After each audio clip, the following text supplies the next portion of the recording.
que eu chamei de espaço dirigido aos membros associados, né? A gente tem o espaço dos AMEs e agora esse espaço dos membros associados, né?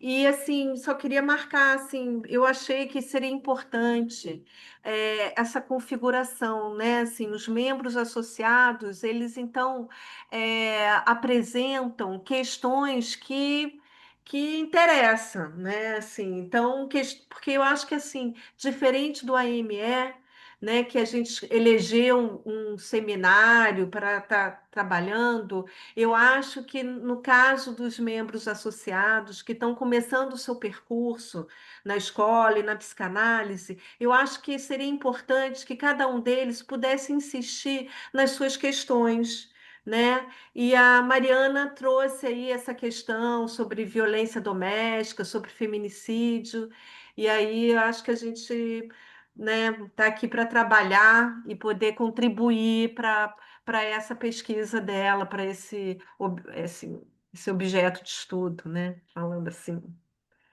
Então é isso, passo então a palavra para a Mariana, que vai então falar sobre essas questões, são super importantes e atuais, né? Vamos lá. Bom, boa noite a todos e a todas. Eu vou, na verdade, vou trazer novamente o texto que eu levei na jornada clínica do Bate-se numa Mulher, e eu acrescentei um complemento, e porque ela não vai embora. Poderia até ter colocado isso lá da primeira vez, e não me ocorreu. E eu trago ele porque surgiram muitas questões na jornada e não dava tempo de debater, não dava tempo da gente conversar sobre isso. É um tema que me é muito caro. Eu tenho me debruçado bastante, tenho lido bastante sobre isso. E eu fiz só antes de pedir para o Alexandre compartilhar o meu trabalho, para que todos acompanhem, eu vou só fazer uma breve introdução, né? Quando ouvimos uma mulher narrar um episódio de humilhação por parte de seu companheiro ou de agressão física ou psicológica, seja no meio social, seja em especial na clínica, nos dá muitas vezes uma vontade de dizer: larga desse relacionamento, saia dessa situação, que absurdo! Por que você se sujeita a isso? Mas essa fala não é capaz de quebrar o feitiço que há entre esse casal, entre essa mulher, vítima de abuso, e seu abusador. Tem alguma coisa ali que faz parte de uma aliança inconsciente entre o agressor e a vítima. E isso não quer dizer que a vítima deixa de ser vítima. Aqui não estou querendo de forma alguma culpabilizar essa mulher. O que se pretende observar é que há algo nessa mulher, nessa vítima, que precisa estar de acordo com essa negação da relação abusiva. Para a vítima, muitas vezes, é difícil perceber, inclusive, que ela está em um relacionamento abusivo. É comum ouvir dessas mulheres frases do tipo: ele é uma pessoa boa, não faz por maldade. Ou até: a culpa é minha por ele ter agido dessa forma. Ou ainda: eu não sou vítima de abuso. O observador de fora dessa relação, no entanto, pensa: como ela não percebe que está em relacionamento abusivo? Isso porque, para quem está de fora dessa dinâmica relacional, fica fácil de identificar. Para essa vítima, na verdade, não é que essas frases ditas por ela, essa maneira de querer justificar o comportamento de seu agressor, ou até mesmo negar que seja vítima de um relacionamento abusivo, se trate de uma desculpa esfarrapada. Do que se trata, então, afinal? É isso que trarei para debate hoje. Alexandre, pode compartilhar o texto, por favor?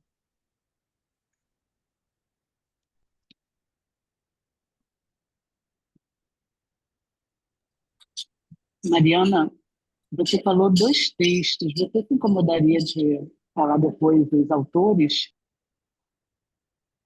Não, na verdade, eu fiz uma introdução da minha fala. E agora eu vou apresentar o meu trabalho. A autora sou eu, desse texto que eu vou apresentar. Eu posso compartilhar depois. Tá? O Alexandre, pode passar essa parte da sinopse, por favor, colocar no início do trabalho. Aí. Não, começo esse texto mais em cima. Ainda na página 1. Isso. Começa esse texto trazendo dados alarmantes. Segundo a Rede de Observatórios de Segurança, a cada 24 horas, 13 mulheres foram vítimas de violência em 2024.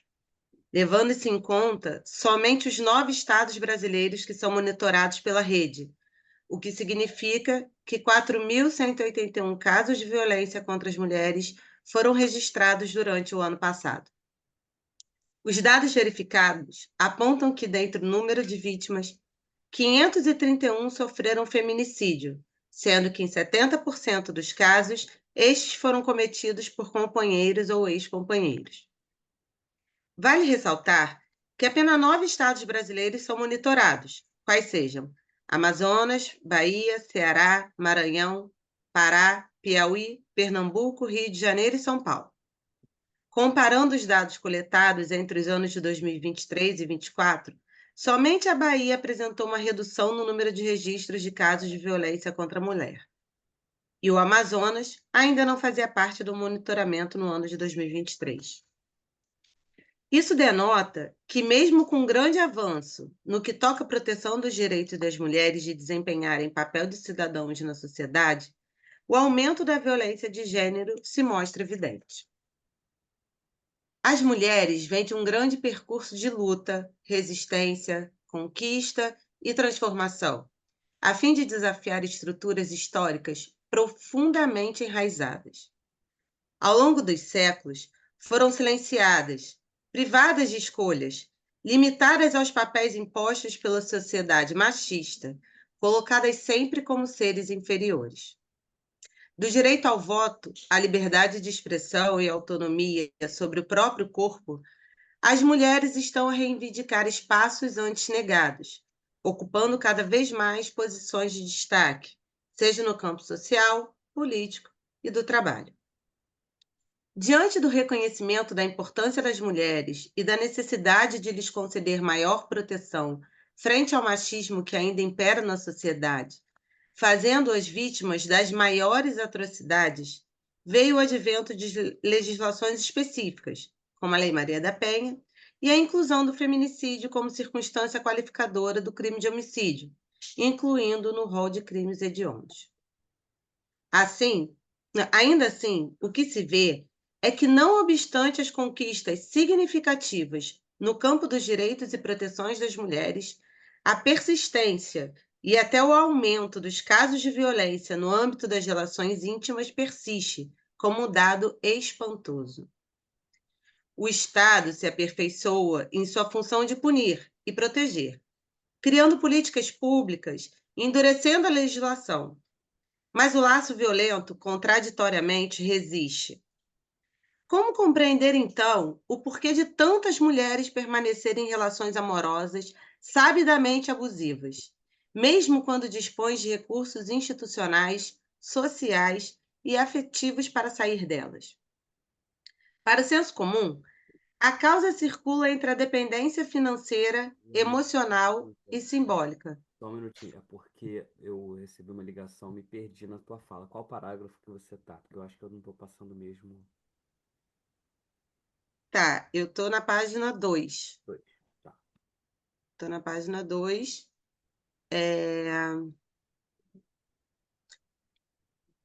Vou para o antepenúltimo parágrafo.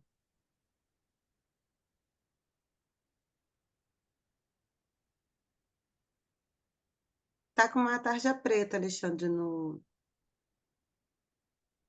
Vai sair, é do Zoom. Tá. Vai para cima. Isso, estão aí. Para o senso comum. Para o senso comum, a causa circula entre a dependência financeira, emocional e simbólica. Tais fatores, evidentemente, são de grande relevância. No entanto, é necessário que se reconheça que algo escapa a tais mandamentos. Um real que insiste, uma repetição que não cede, um gozo que excede qualquer lógica de autoconservação. A fim de se pensar nessa questão, é de suma importância trazer à baila alguns casos emblemáticos. O primeiro caso diz respeito a Fernanda G., 40 anos, morta por Arthur, seu marido, em uma confraternização na pousada em que moravam, em torno da Lagoa da Pampulha, município de Belo Horizonte. Segundo as reportagens, o casal estava em uma festa familiar no dia 1º de maio de 2025, quando Arthur pegou um facão e desferiu golpes na nuca e pescoço da vítima, na frente de todos os parentes que lá estavam, e posteriormente prendeu fuga, sendo preso em flagrante horas depois. Só uma observação que a Fernanda era uma conhecida minha. Imperioso transcrever parte da matéria veiculada no site O Tempo. O nosso núcleo de investigação descobriu que Fernanda era uma mulher cheia de vida e trabalhadora, e que abdicou da vida que tinha em Cabo Frio, sua cidade natal, para viver com o marido em Belo Horizonte, afirmou. A Polícia Civil descobriu que, ao longo dos 10 anos de casamento, a vítima foi tolhida de fazer tudo o que gostava. O autor foi controlando a vida da companheira e tudo o que ela fazia. Porém, o desejo dela era resgatar o casamento, tanto que uma viagem para o exterior estava programada, destacou a delegada. Fernanda, conforme a delegada Yara França, entrou em depressão por conta do tratamento que recebia do companheiro. Ela, por não ter parentes em BH, buscava ter sucesso no trabalho, tanto que atuou como gerente de lojas em shoppings da capital. Ela tentava crescer, e ele a controlava, obrigando-a a realizar chamadas de vídeo para comprovar que estava trabalhando, e não em outros lugares com amigas. Colegas de trabalho disseram que, em janeiro deste ano, ela iniciou um quadro depressivo, contou. A vítima passou a ser humilhada pelo parceiro após ganhar peso e continuou sendo impedida de ter vida social. Ela sempre foi humilhada por ele e, nos últimos tempos, passou a ser menosprezada com palavras de baixo calão. O autor sempre dizia que ela não prestava, e isso acarretou na depressão. Conforme as testemunhas, Fernando e o marido estavam vivendo uma crise no casamento, mas ela queria resgatar o seu relacionamento, programando uma viagem ao exterior. No dia do crime, Arthur tratou a vítima bem, acarinhando-a, abraçando-a, o que causou estranheza por parte dos presentes. Ao final do dia, a vida de Fernanda teve um trágico fim. Já o segundo caso é o da delegada Juliana Domingues, que denunciou seu então marido por crimes de violência doméstica. As agressões relatadas pela mulher teriam acontecido entre 2021 e 2022. A primeira delas aconteceu já na lua de mel, conforme relatou em entrevista ao Fantástico da TV Globo em setembro de 2024. Juliana, na época dos fatos, chefiava a Delegacia de Proteção à Mulher de Volta Redonda, no interior do Rio de Janeiro. E por diversas vezes, o agressor se vangloriava pelo fato de bater na delegada da DEAN. Ele a agredia de diversas maneiras, não só de forma física, mas também psicológica. Fazia com que ela contasse o número de sentadas que estava levando, que exibisse as marcas das agressões, controlava seus passos. O estopim para o fim de seu casamento se deu em uma das vezes em que foi estuprada, quando, no final, ele mandou que ela se aprontasse para ir ao teatro. Ainda assim, demorou 3 dias para que ela fosse até uma delegacia a fim de denunciá-lo. A delegada salientou que somente durante o depoimento de uma vítima na delegacia, que relatava viver um caso parecido com o seu, é que se deu conta de que vivia uma relação abusiva. O terceiro e último caso a ser levantado é o de Maria da Penha. Quando conheceu Marco Antônio Herédia Viveiros, colombiano, cursava o mestrado na Faculdade de Ciências Farmacêuticas da Universidade de São Paulo, no ano de 1974. Ele, por sua vez, fazia os seus estudos de pós-graduação em economia na mesma instituição. No mesmo ano, iniciaram o namoro. Marco Antônio se mostrava muito amável, educado e solidário com todos ao seu redor. 2 anos depois, no ano de 1976, os dois se casaram. Com o fim do mestrado de Maria da Penha e após o nascimento da primeira filha, a família se mudou para Fortaleza, onde nasceram suas outras 2 filhas. Quando Marco Antônio conseguiu a cidadania brasileira e a estabilidade profissional e econômica, as agressões começaram a acontecer. Ele passou a se portar sempre com intolerância. Se enfurecia e se comportava de forma explosiva por qualquer motivo, não só com a esposa, mas também com as próprias filhas. Sentimentos de medo e tensão se tornaram frequentes diante das atitudes violentas de Marco. Com isso, instituiu-se o ciclo da violência: aumento da tensão, ato de violência, arrependimento e comportamento carinhoso. Em uma das fases de carinho, Maria da Penha, esperançosa de que haveria uma real mudança de comportamento por parte de Marco, teve com ele a terceira filha. No entanto, no ano de 1983, Maria da Penha foi vítima da dupla tentativa de feminicídio por parte de Marco Antônio. Na primeira, enquanto dormia, Maria da Penha foi atingida por um tiro em suas costas, disparado por seu então marido. Tal agressão trouxe consequências devastadoras para ela, que ficou paraplégica, devido a lesões irreversíveis na terceira e quarta vértebras torácicas, laceração na dura mater e destruição de 1/3 da medula esquerda, além de outros problemas físicos e psicológicos. Marco Antônio, entretanto, disse à polícia que teria sido uma tentativa de assalto, versão que posteriormente foi desmentida através da prova pericial. Quando Maria da Penha, desculpa, tá, tem um erro aqui de digitação, teve alta do hospital, após 4 meses de internação, retornou para casa, sendo mantida em cárcere privado por seu marido durante 15 dias. Nessa ocasião, ele tentou eletrocutá-la durante o banho. Quando conseguiu juntar as peças do quebra-cabeça que foram elaborado por Marco, Maria da Penha constatou os diversos movimentos realizados contra ela. Houve a insistência por parte dele para que a investigação sobre o suposto assalto não prosseguisse. Levou-a a assinar uma procuração que lhe concedia poderes para agir em seu nome. Possuía diversas cópias autenticadas de documentos dela, dentre outras coisas. Por fim, ainda foi descoberta a existência de uma amante.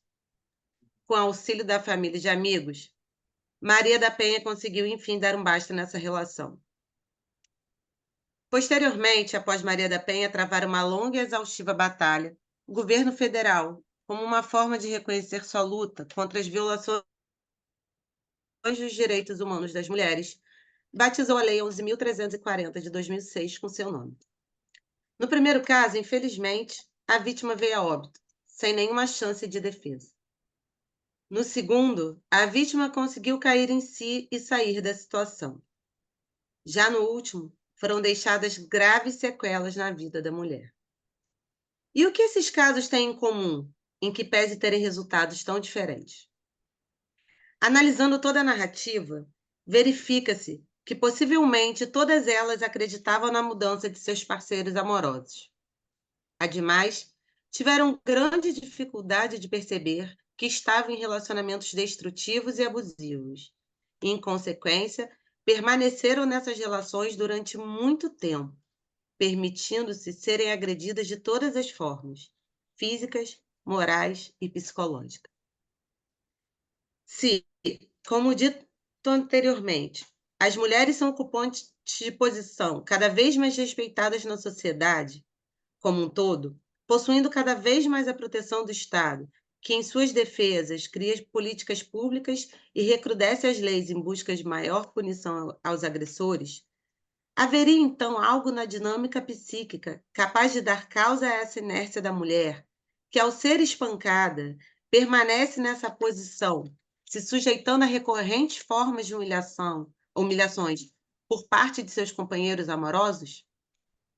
Lacan, sobre os exageros aos quais as mulheres podem chegar para conseguir do outro a prerrogativa de receber o seu amor, pontuou: o universal do que elas desejam é a loucura. Todas as mulheres são loucas, como se diz, É por isso mesmo que não são todas, isto é, não loucas de todo, mas antes conciliadoras, a ponto de não haver limites para as concessões que cada uma faz a um homem, de seu corpo, de sua alma, de seus bens. No texto Bate-se numa Criança, de 1919, Freud elabora a construção da fantasia, a construção da fantasia que sustenta a realidade psíquica e se constitui como elemento estruturante do desejo neurótico. O autor nos mostra que por trás da cena explícita de uma criança apanhando, de um sujeito que goza em imaginar ou presenciar esse ato, opera uma cadeia de substituições e recalcamentos. Trata-se de uma formação de compromisso entre a pulsão e a censura, uma organização inconsciente que tem como função velar, representar e sustentar o desejo. A fantasia, uma criança está sendo espancada em sua forma passiva, é o terceiro tempo de um processo que se inicia com a rivalidade fraterna. Meu pai bate na criança que eu odeio. Passa pelo corte da figura do rival. Eu estou sendo espancado por meu pai. E finda então com a cena substitutiva, tempo 3, em que o sujeito se coloca como espectador de uma violência, cujo sentido é indecifrável, mas erotizado. Essa montagem, descrita por Freud como comum em mulheres neuróticas, revela uma articulação entre desejo, ódio, identificação e culpa, afetos entrelaçados ao erotismo e à função do pai. Ora, se a fantasia estruturante para muitas mulheres se constitui ao redor dessa cena em que uma criança está sendo espancada, e se essa cena é investida libidinalmente, de forma inconsciente, podemos supor que para algumas a repetição de experiências abusivas na vida adulta pode se inscrever como realização, ainda que disfarçada, dessa fantasia originária? Ou, o que se faz presente na violência sofrida por algumas mulheres não é apenas o efeito de uma escolha racional fracassada ou de um vínculo afetivo deteriorado, mas a encenação de uma montagem fantasmática em que o corpo se oferece como objeto de gozo do outro, e não raro, também próprio, onde há uma repetição, muitas vezes silenciosa, da posição de objeto castigado, cujo valor não se reduz à dor física, mas inclui a manutenção de um laço pulsional, erotizado, com a figura do agressor, muitas vezes investido como se bate é porque ama. Bom, esse é o meu texto, o texto que eu apresentei na jornada. Na verdade, eu acabo ele com questões para serem debatidas, né? Eu me debrucei muito, mais ainda depois da jornada, sobre essas questões, e sobre o texto do Freud, do Bate numa Criança, e sobre a compulsão, a repetição. Ainda estão fervilhando aqui essas questões, mas aí eu queria ouvir um pouquinho do que vocês têm para dizer. Tereza Meloni já está de mão levantada, e eu sei que ela já escreveu um texto também, né, na última jornada sobre isso. Pode falar, Tereza. Na verdade, é por isso. Eu não sei se É, eu estou escrevendo texto, Flávia. Eu acho que está sendo escrito em mim essa temática, né, de alguma maneira. Eu fico muito, mas muito contente da Mariana ter pego esse vácuo e trabalhado, e com um olhar que ela tem, que vem do direito, que é muito importante, sim. né? Então, eu não tenho muita contribuição a fazer assim, apenas algumas observações, porque para mim também é uma questão. Eu acho que você pegou o Bates numa criança, eu fiquei, nunca tinha pensado nisso, então quando eu vi que foi anunciado no nome do seu trabalho, é anunciado o texto do Bates, eu falei, é mesmo. Mas é muito complicado. Aliás, quando eu comecei a falar sobre isso, eu disse já na primeira apresentação, que foi na jornada clínica, que é complicado, porque parece que a gente está tentando descobrir na mulher uma causa ou uma culpa tá? Estou aqui fazendo entre aspas, peraí que eu estou sem imagem. Peraí. Uma causa ou uma culpa, por favor, com aspas, né? Para ela tá apanhando. Entendeu? E isso é muito perigoso. Agora, por outro lado, eu acho que as ferramentas que a psicanálise nos traz são essas ferramentas mesmo, de estrutura.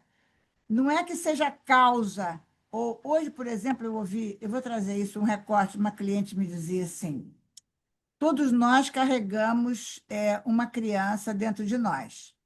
Ok, eu falei, e aí, como é que é isso? Nananana. E aí ela falou, eu fui uma criança assim. E disse lá a criança que ela foi de um certo sofrimento, uma certa sintomática. Então, a gente não pode achar que quando a gente encontrar na estrutura da constituição do feminino alguma coisa que sirva para articular isso que você chama de uma dinâmica de relação, que isso seja alguma coisa para sempre. É exatamente tentando ver essa dinâmica, esse Sim, funcionamento, porque estrutura não é uma coisa dada definitivamente, como uma estátua, né? Estrutura é um funcionamento, a estrutura psíquica que a gente pensa é um modo de funcionamento.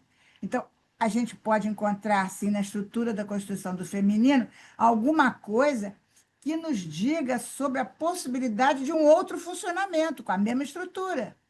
Entendeu? Eu acho que. Porque senão a gente vai cair nesse de que mulher gosta de apanhar, ou mulher nasceu para apanhar. Agora, só observações assim metodológicas em relação ao seu trabalho. O BATS numa criança está para todos. Embora eu achei muito interessante você pegar isso, como também o Além do Princípio do Prazer, que é o texto que trabalha da repetição e a pulsão de morte, tem tudo a ver com o trabalho que você está vendo, também está para todos. sim. Entendeu? É importante pegá-los, porque eles caracterizam um certo acontecimento. Mas a gente tem que ir um pouco mais. Eu, por exemplo, só estou encontrando isso um pouco mais nas fórmulas quânticas. E quando você, pô, é a enésima vez que eu ouço o Lacan falar da mulher não toda louca, esse recorte que você fez, enésima, olha como é importante a gente repetir. Enésima vez que eu leio isso, mas aí eu me dei conta o seguinte: a mulher não toda louca, blá, blá. Eu falei, mas o sujeito, o S barrado, está no campo do masculino.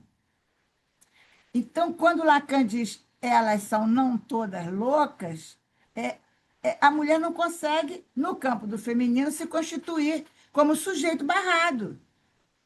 Então, assim, uma coisa é se constituir como sujeito barrado. Barrado por quê? Barrado pela sua falta. Outra coisa é se constituir como não toda louca. Entende a diferença? Sujeito barrado está relacionado com uma falta, que faz uma relação com o objeto, o falo articula essa relação do sujeito com o objeto, ok, está lá do lado do masculino. Mas do outro lado, do lado do feminino, não tem sujeito barrado. Tem só o ar. Bom, eu não sei falar mais disso, agora conto com você para me ajudar. Inclusive, a gente está trabalhando isso, eu queria citar aqui, porque tem gente aqui vendo. A gente tem um grupo de outras instituições, de outros estados, de outras bandas, que eu sugeri, e essas pessoas vieram para discutir essa temática com a gente. E é interessante, porque são pessoas que pensam diferente, que trazem coisas diferentes, gente que traz coisa da leitura do social, como a Mariana traz do direito, enfim. Eu espero que a gente tenha enfim, mais adiante, um pouco mais de consistência para falar. Era isso só. Muito obrigada, Mariana. Flávia, você quer que eu Simone, fale ou deixa todo mundo o falar? que que você prefere? Tem a Simone, a Tereza Nazar, também queria falar um Deixa, pouco. deixa eu falar um pouquinho só sobre o que a Tá, Tereza Meloni tá falou, bom. senão eu acho que eu posso me perder. Então, Tereza, o que que acontece? Eu sei que Freud ele vai enfatizar a fantasia do Watts de uma criança nas meninas, né? Que é o que ele via que acontecia mais. Ele não exclui os meninos, né? Ele fala isso, mas ele vai falar mais das meninas neuróticas. Mas o que que acontece quando eu fiz essa ligação, né, é que justamente no fato da mulher se colocar como objeto do gozo do outro através da Sim, fantasia, né? sim. Assim, ele me bate porque ele me ama, que é aquela fantasia do masoquismo feminino, né? que está lá no Bats numa criança, que Está ela se nas fórmulas oferece, quânticas. Estão isso, que ela lá. se oferece como objeto do gozo do outro, né? Sim. E assim, como eu falei no início, de forma alguma eu quero culpabilizar a vítima, não é isso, muito pelo É contrário. lógico. Por que que é tão fácil para o outro, para o terceiro, ver que aquela vítima está num relacionamento abusivo, e esse relacionamento, eu vou dizer que não é nem só entre casais, mas até entre pai e filhas também acontece, entre mãe e filha, né? É tão fácil para os outros perceberem, e como aquela pessoa não percebe, né? Que véu que ela coloca ali na, na, na sua face, que ela não consegue perceber isso e ela não consegue sair. Tem alguma coisa que prende ela nessa fantasia de que vai melhorar, de que alguma coisa vai E acontecer vai ali, melhorar porque ela vai fazer melhorar, que essa vai fazer questão do melhorar. E aí objeto, eu acho que cai ela como nessa objeto. questão, porque ela se coloca mesmo como esse objeto, né? E, bom, eu acho que vou deixar as outras pessoas falarem, porque Obrigada, senão eu vou obrigada. ficar falando muito. Tereza, tá mudo, Tereza. Não era Simone? Ela tirou a mãozinha, acho que ela desistiu. Não, tirou não, tá lá. Não, Vai. eu ia Não, não escrever aqui tirou. no chat porque eu vou ter que sair às 19, aí eu fiquei com medo de não dar tempo. Mas são duas coisas. Muito interessantes esses relatos. Eu acho que eu já tinha ouvido alguma coisa que você tinha Sim, falado, né, Mariana, sobre isso, né? sim. Em outra ocasião. E ontem, por acaso, eu assisti uma conversa muito interessante da Manuela Dávila com aquela influenciadora Cíntia, que é uma mulher super famosa nas redes sociais e que sofreu violência doméstica e que é uma conservadora, né? Antifeminista. Assistiu. E foi muito interessante, porque a Manuela foi muito delicada nas colocações dela, né? Falando de uma coisa chamada um pedagógico, né? Que precisa haver uma pedagogia do feminismo com relação as mulheres em geral, conservadoras ou não, muitas vezes também mulheres que não têm, né, acesso a um monte de recursos de informação e de tudo mesmo, né? Pessoas que vivem muitas vezes longe da realidade, que a realidade delas é aquela, de que homens estão autorizados a ter esse poder e serem violentos e serem. é, e aí, cruzando com isso, é para a gente pensar que um psicanalista, eu não tenho certeza agora também se foi o Caligares, falou que a mulher ela vem, né, na história como uma grande vilã, né? Uma grande perversa, a fonte de todos os males, né? Isso vem de muito antes. Lá, a gente pensando na Grécia Antiga, elas eram completamente. Só serviam como mesmo para o fim de procriar, de fazer, né, nascerem crianças, e que os homens é que tinham saber, os homens é que tinham valor. Isso na Idade Média nem, né, aí já não precisamos nem pensar.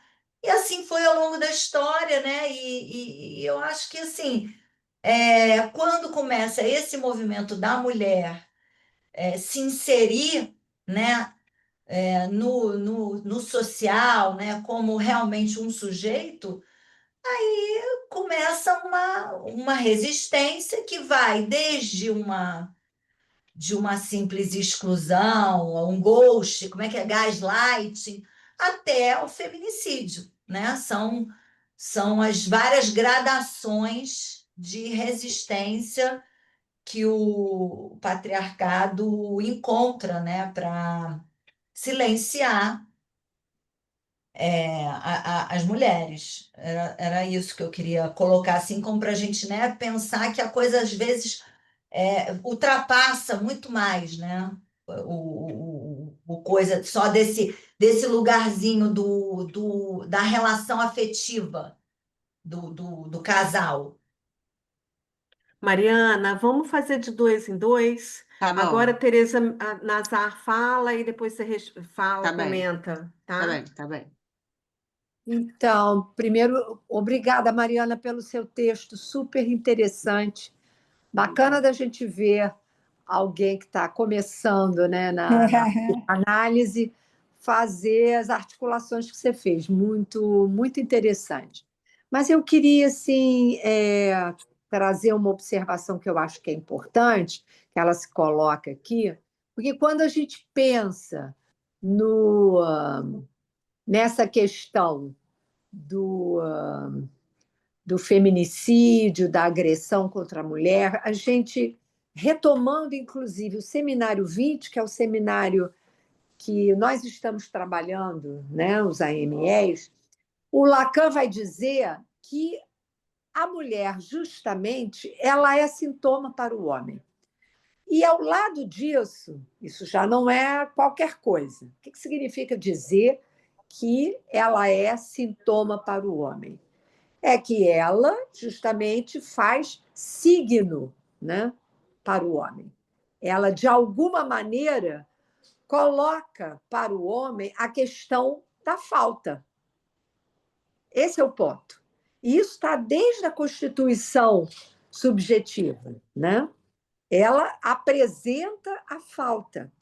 E se a gente, Teresa citou as fórmulas quânticas, muito bem lembrado, o que significa dizer que o sujeito está do lado masculino? Ele está na referência ao falo. A mulher está do lado feminino porque ela está na referência ao falo, mas não toda, né? Então, a divisão subjetiva justamente se dá aí. Agora, o que isso tem a ver com a questão da violência?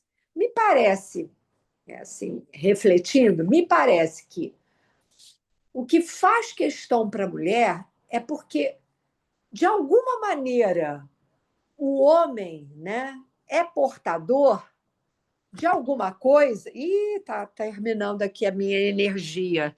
Espera aí. Deixa eu colocar o celular aqui.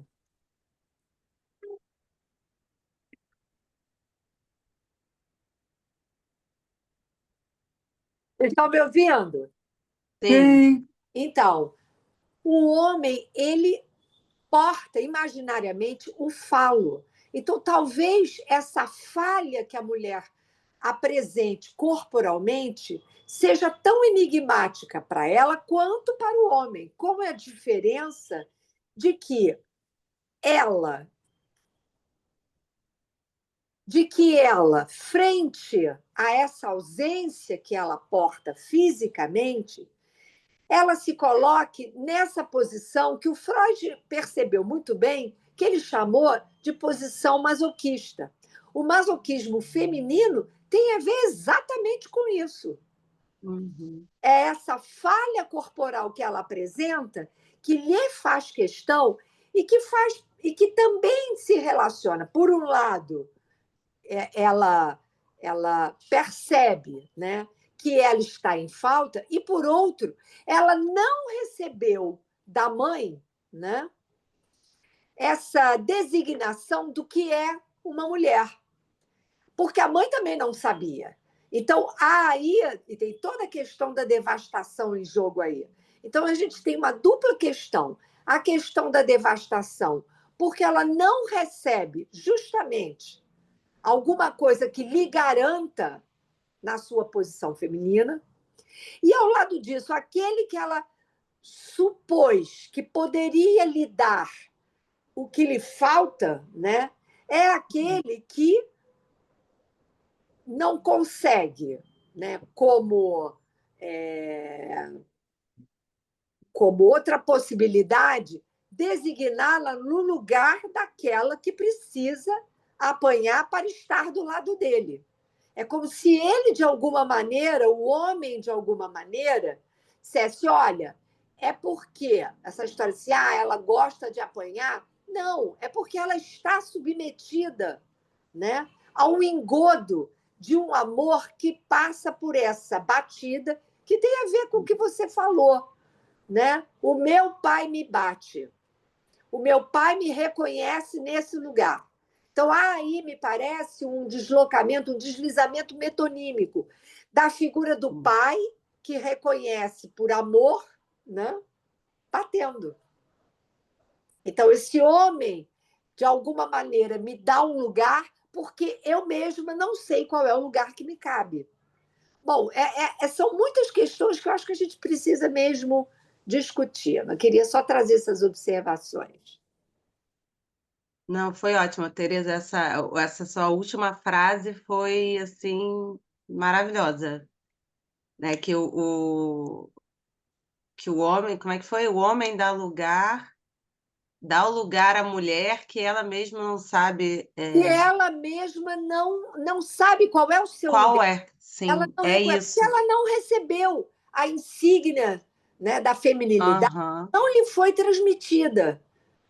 Essa Só um detalhe. é uma grande questão. Por É uma isso que grande ela questão. está, por um lado, sustentada na lei do pai, portanto, do lado masculino, e no outro, né, Lacan disse muito bem, ela é um tanto ou quanto louca. Né? Por quê? Isso. Porque ela não tem garantia. Não que o homem tenha tantas garantias, mas ele Isso. necessariamente está mais calçado, digamos assim, na posição dele. Bom, era isso. Já falei demais. Obrigada, Tereza, obrigada. Passar para o Felipe, então.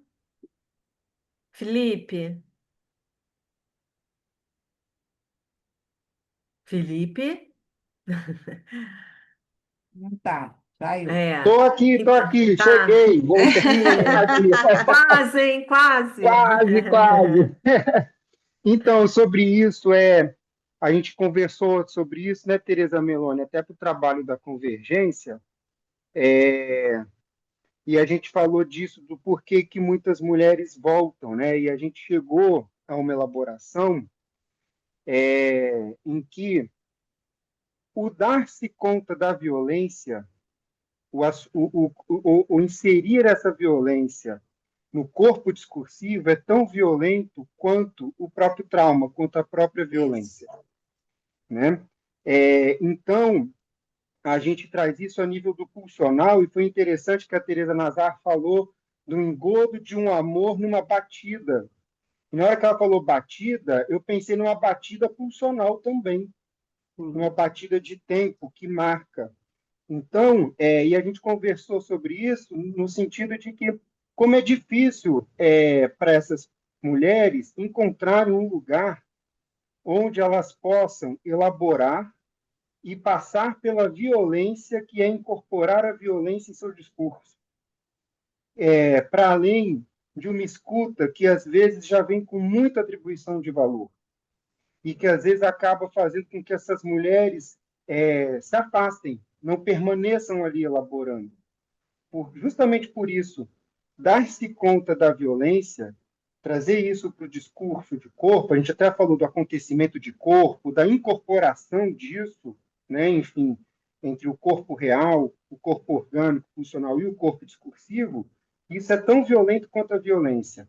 Porque falta a batida do significante. É a batida do significante que falta. Tá?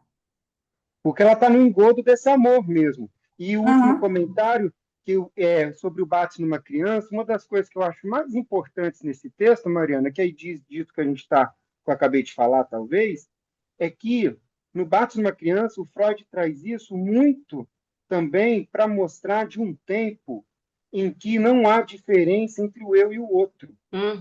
Né? Ele fala que as crianças normalmente viam outra criança apanhar, mas relata como sendo batidas, justamente porque o eu e o outro, nesse tempo, não está ainda distinto, não está cernido, né? Então, nesse engodo do fazer um, que é o amor, esse eu e o outro também não está cernido, e isso é violento em si, fazer essa separação.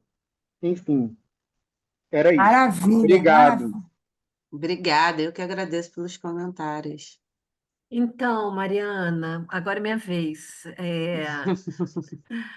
É, eu fiquei pensando, eu acho que esse tema é muito assim, muito enigmático, né? Assim, ainda tem muitas questões aí para a gente pensar. Eu fiquei pensando, quando a Teresa Meloni falou sobre essa questão da fantasia, né? Eu acho que, de fato, é importante trabalhar essa questão da fantasia, porque às vezes eu fico me perguntando se nesses casos, se há fantasia, se a Uhum. fantasia de alguma forma está aí sustentando ou não, ou se é algo da ordem da sem fantasia, né? Sim. Da Então, devastação, né, Flávia? não Da sei, então, devastação. isso que eu ia falar, eu falei isso também na jornada, e eu acho que é importante retomar isso, porque não sei se se trata de devastação ou de arrebatamento, como Lacan trabalha Tá, a tá. partir daquele texto da Marguerite Duras, Mas se você né? fala E do aí, arrebatamento, você está falando da psicose. Se você fala de exatamente, devastação, você está falando de uma mulher neurótica Isso. isso. e Por isso que eu não, estou tentando não falar sobre a responde questão da senão oferecendo o fantasia. corpo. Então, por isso que eu Eu estou acho que a falando a questão respeito. é Peraí, para gente, ver deixa eu falar. Vocês estão fantasia. interrompendo. Ai, dá uma aflição? É.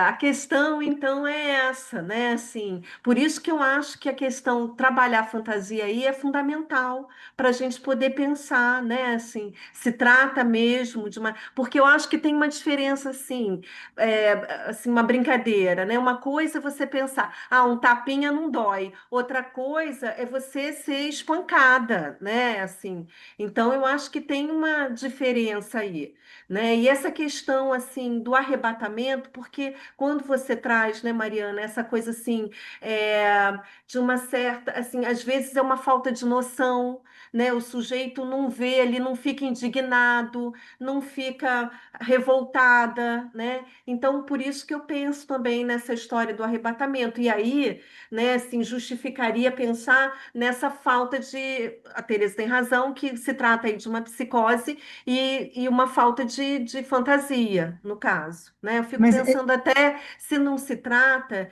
de casos de melancolia, assim, é só estou viajando aqui, né? Assim, mas estou levantando Hum. essas questões para a gente poder pensar, né? eu queria dar um É, pitaco aí, porque para lembrar que a fantasia se constitui na cadeia significante. Então, como a Sim, mulher tem essa dificuldade de não ter uma referência fálica que veio da mãe, é difícil para ela construir fantasia, né? A gente tem que situar isso. Porque eu vejo, né, nos casos que a gente tem ouvido e tal, é que não há palavra. Não há é isso. palavra para pensar no espancamento. É E o que eu acho que é acontecimento do corpo, como o interessante Felipe também. falou. E o que eu acho que é interessante também, assim, é que isso acontece em qualquer área social, né? Não é Sim, uma questão cognitiva, né? Assim, social, comportamental, não é não. econômica, comportamental. né? É uma questão psíquica mesmo que está em jogo, né? Não, eu até trouxe, os três casos que eu trouxe são de mulheres que têm um certo empoderamento, né? Isso aí.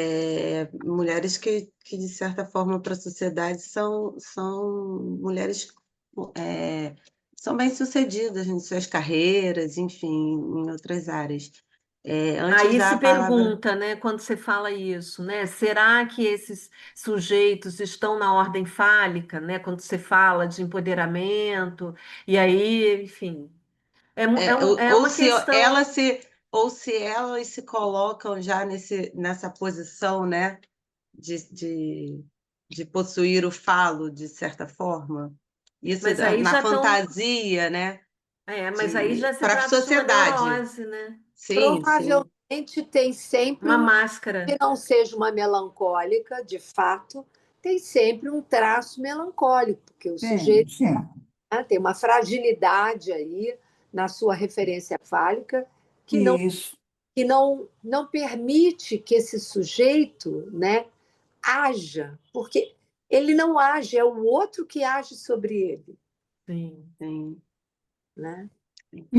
E o que é É, curioso é que o Freud fala que essa posição de objeto para a mulher, isso é da estrutura da mulher. E no final do texto dele, se não me engano, da feminilidade, ele vem falando dessa passividade da mulher, o lugar da mulher, essa identificação da mulher é passiva, é no lugar de objeto, mas na última frase ele diz: e quão ativa é essa passividade? E aí Isso porque ele faz uma distinção entre a passividade da pulsão, ele diz que a pulsão nunca é passiva, né? E a passividade do objeto. Mas Eu acho aí que eu acho que é importante a gente fazer uma distinção entre objeto causa de desejo e objeto de gozo do outro. Isso. Sim, não, o Freud não fala de objeto causa nunca, Flávio. Não, estou Porque falando nem de tem Lacan. Estou falando de Não, Lacan. eu estava falando de Essa o Freud. situação, né? Uma coisa é o sujeito ficar na posição de objeto causa de desejo do outro, do Sim, parceiro, e outra sim, coisa é como ficar como objeto de gozo, né? sim, Que aí é sim. isso, é sem A mulher fantasia. busca no olhar do homem aquilo que lhe falta no sentido do reconhecimento. O que ela quer é ser reconhecida, sim, o que ela quer. A gente pode pensar, né, que Identificação. toda e qualquer mulher busca o reconhecimento daquilo que ela mesma não tem, que é o que é ser uma mulher. E que o outro também Para não essa tem. posição feminina. Ele não tem como responder, mas ela busca no olhar do homem, né, essa garantia Sim, que ela não recebeu da mãe, sim. Isso. né? Vai, Enfim, Natália. Natália, né? Tá sem som, Natália. Tá sem som. Agora. agora está com som. Não, você tá com. Não, você tá sem som. Sem Tá som. sem falar. Tá sem som. Aumenta, de repente aumenta aí o.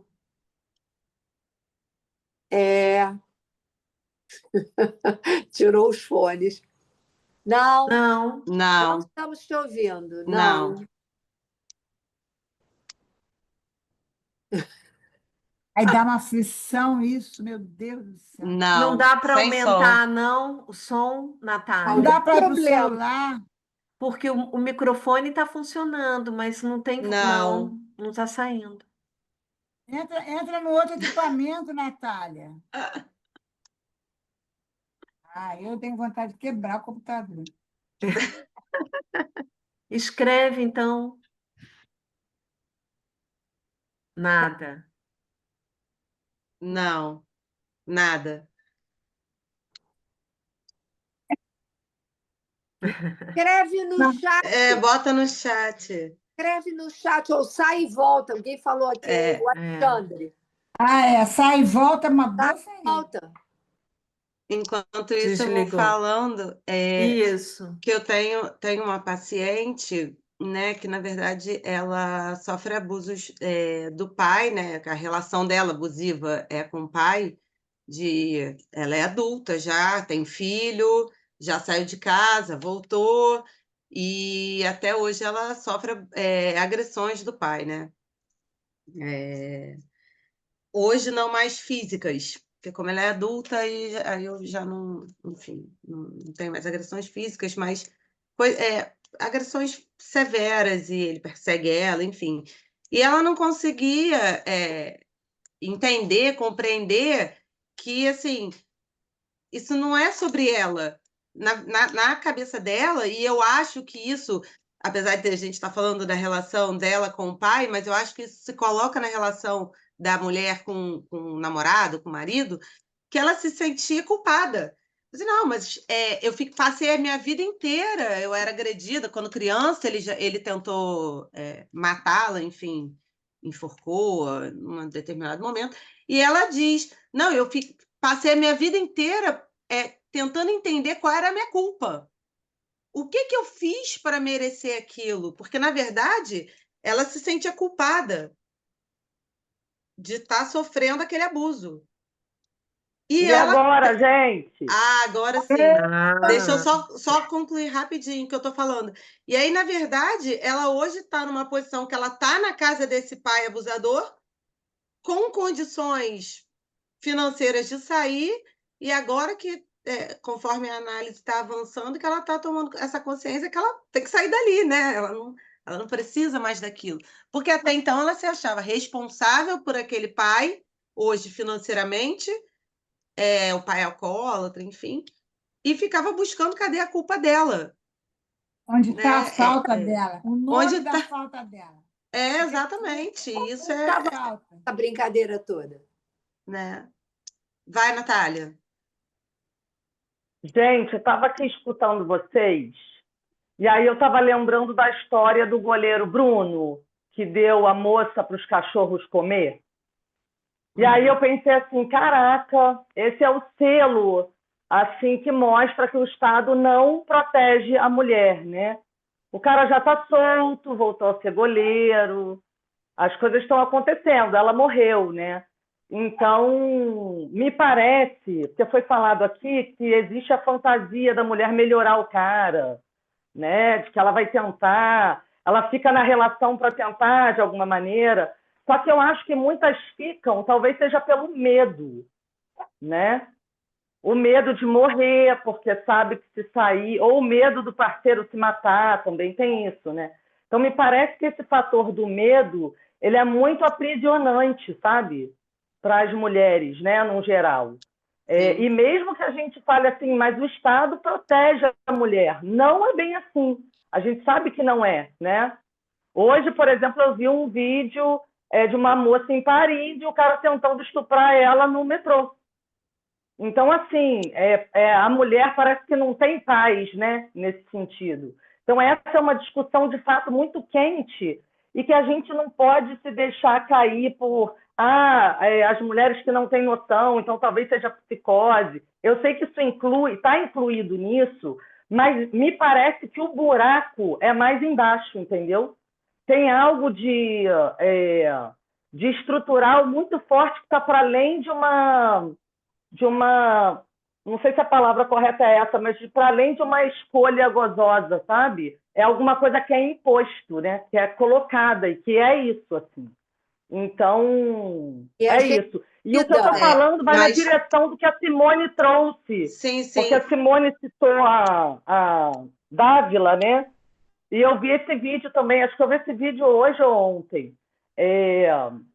A gente, é muito estranho isso, mas como de alguma forma a gente sempre culpabiliza a mulher, né? Eu sei que, claro, que a nossa intenção não está sendo essa aqui hoje, não estamos fazendo isso.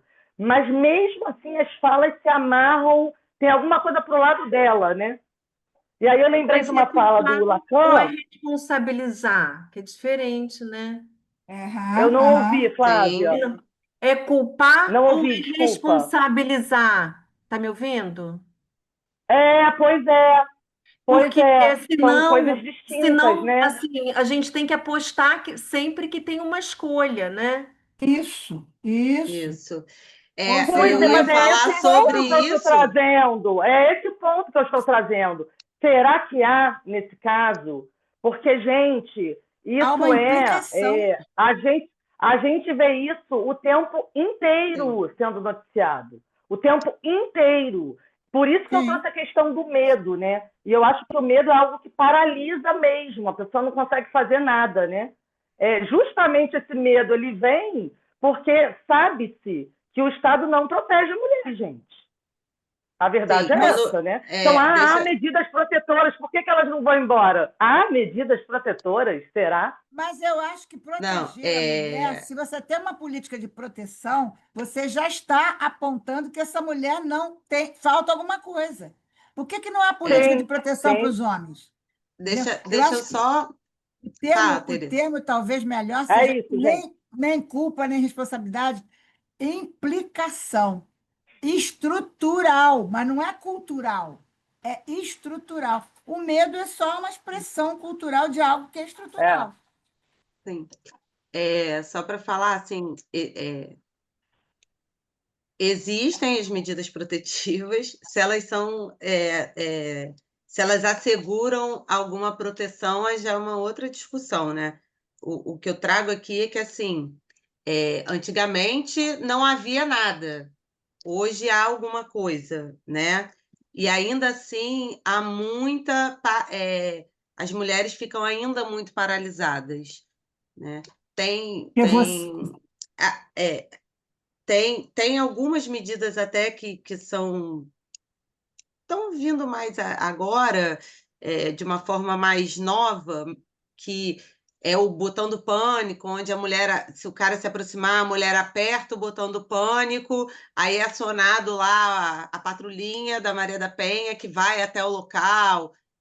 Estão surgindo, é sobre isso, né? Estão surgindo cada vez mais medidas de proteção. Antigamente, até 1941, se eu não me engano, a mulher precisava da assinatura do marido ou do pai para exercer seus direitos civis. Então, nós estamos em 2025, então as mulheres já ganharam um grande espaço, se a gente for pensar assim, né? Então, é E sobre isso, assim.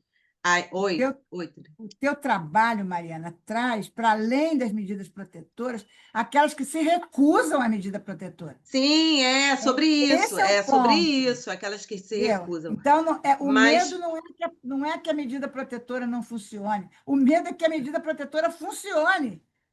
Entendeu? Não é que não muitas funcione, é têm que isso. funcione. Vou ter que me separar. Vou prender ele. Eu recebi uma vez uma ligação de um cara que foi meu motorista, era namorado da minha empregada. Ele falou assim: doutor, eu estou preso aqui na cadeia só de cueca. A gente tinha ameaçado ela, entendeu? Quer dizer, e voltou, né? Não deu em nada. Porque o medo é que prendam ele de cueca, entendeu? Sim, elas têm medo do que o cara, o pai dos meus filhos vai preso, não importa se É ele isso. vai tocar fogo na casa, né? Ele não pode passar vergonha.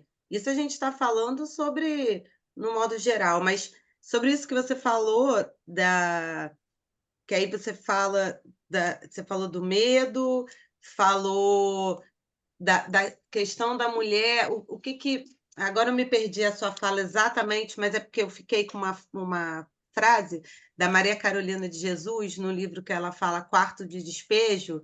Ela, para quem não conhece, ela era uma catadora de reciclável, né, que morava numa favelinha, e ela catava reciclável para poder sustentar os filhos. E aí ela vai contando, narrando o dia a dia da favela e contando que as mulheres do entorno apanhavam de seus maridos e que ela recebia alguns flertes de vizinhos, enfim, e ela falava: Deus me livre, apanhar de marido, apanhar de homem. Prefiro sair para catar lixo do que ter que me submeter a isso. Então, é, muito mais do que uma questão social ou cultural ou de proteção, mas o que eu quero levantar é assim, é uma questão mesmo do porquê que faz elas não irem embora, porque não é só por uma questão de não ter condições financeiras ou uma questão de ter ou não ter proteção no Estado, sabe? Me parece que é uma coisa tão mais profunda nesse sentido, psíquico mesmo, porque Mas é, tudo isso envolve o enfim. psíquico, o Sim, estado, sim, e é sobre. né? Tudo isso envolve o psíquico. Envolve psíquico, mas eu quis trazer sobre a estrutura. Eu quis falar da estrutura. O que estruturalmente faz com que ela se paralise, né? Da forma dela de ser constituída. Assim, Mariana, a minha fala foi nesse sentido. Vai, Mariana, Rosa. primeiro te agradecer. Acho que é um Obrigada. tema da maior importância da gente estar conversando aqui. E eu ouvi a Natália, e pelo que eu entendi do que a Natália quis colocar, eu acho que é o olhar também para esse homem que faz essas coisas. A gente está olhando a mulher, mas tem esse homem como o Bruno, né, que fez o que fez. E que homem é esse, né, que está fazendo isso? Tudo bem, essa mulher aceita. São três casos totalmente diferentes, com finais diferentes, mas que a gente tem ali uma pessoa fazendo com a outra, né? E nesse caso, homem com mulher. E eu tenho um caso muito próximo que é de nível social alto e de que a gente vê justamente essa dependência emocional da mulher. E Uhum. como é uma coisa muito próxima, eu sei da história do pai, eu sei de uma coisa muito assim afetiva, que não teve um pai agressor, nada disso. Então, cada caso realmente é um caso, Sim, né? São cada caso. pessoas e os sentimentos e o que vão viveram naquela vida são diferentes, mas o que nos intriga enquanto mulheres, eu acredito, é o que leva uma mulher passar por essas situações. Então, são questões muito amplas que você, eu acho que é isso que você quer dizer aqui, né? Que você trouxe para a gente Uhum. pensar, que nos causa uma estranheza enorme, porque nem sempre são as mulheres desse Brasil enorme que desfavorecidas, que pode até colocar Maria da Penha, mas não vai ter ninguém lá no barraquinho com ela para ver e socorrer naquele momento, né? Porque quando a gente fala de pessoas famosas, a gente sabe, eu lembro-se do caso da Luana Piovani. E aí ninguém, o menino no Dolabella não podia chegar perto, tinha metros. Isso era claro, porque era uma pessoa da mídia. Agora, se for uma brasileira da comunidade, vai ser difícil essa lei realmente acontecer e ela ter essa segurança. Então, esse Estado não chega, não, chega para algumas, mas não chega para todos. Então, é por isso também que muitas mulheres não têm coragem. Algumas não têm coragem por isso, porque não acreditam que vão realmente ser protegidas. Então, acho que é um tema que a gente tem que conversar muito ainda, até porque não só conversar, mas ouvir, né? Ouvir as Terezas, ouvir o Felipe, a Natália, porque trazem, e Flávia, que trazem contribuições para nós que estamos aqui, eu, você e muitas outras, tentando entender e compreender essa estrutura e o que pode levar uma mulher a aceitar isso. E que homens são esses? Eu acho também que a gente tem que pensar nisso. Sim, Que homens são esses? Porque eu acho que hoje também a gente precisa é, entender e conversar um pouco sobre os homens, porque também não dá para a gente criminalizar só eles, como eu vejo hoje acontecendo, né? Então, acho que a gente precisa conversar sobre isso, sobre esses dois lados. É isso, sim. obrigada. Gente, obrigada pelas contribuições. Rosa, esse vai ser agora, eu vou me debruçar sobre isso, sobre os homens, é o que eu pretendo.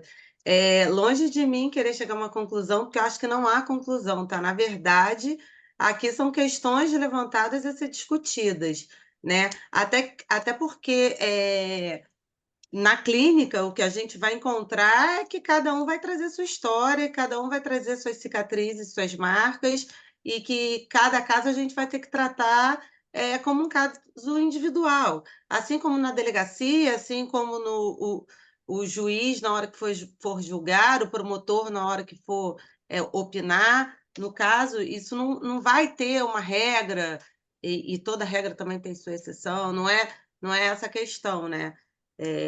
A questão é só trazer por que essas mulheres, principalmente, têm tanta dificuldade até em compreender que elas são vítimas de abuso.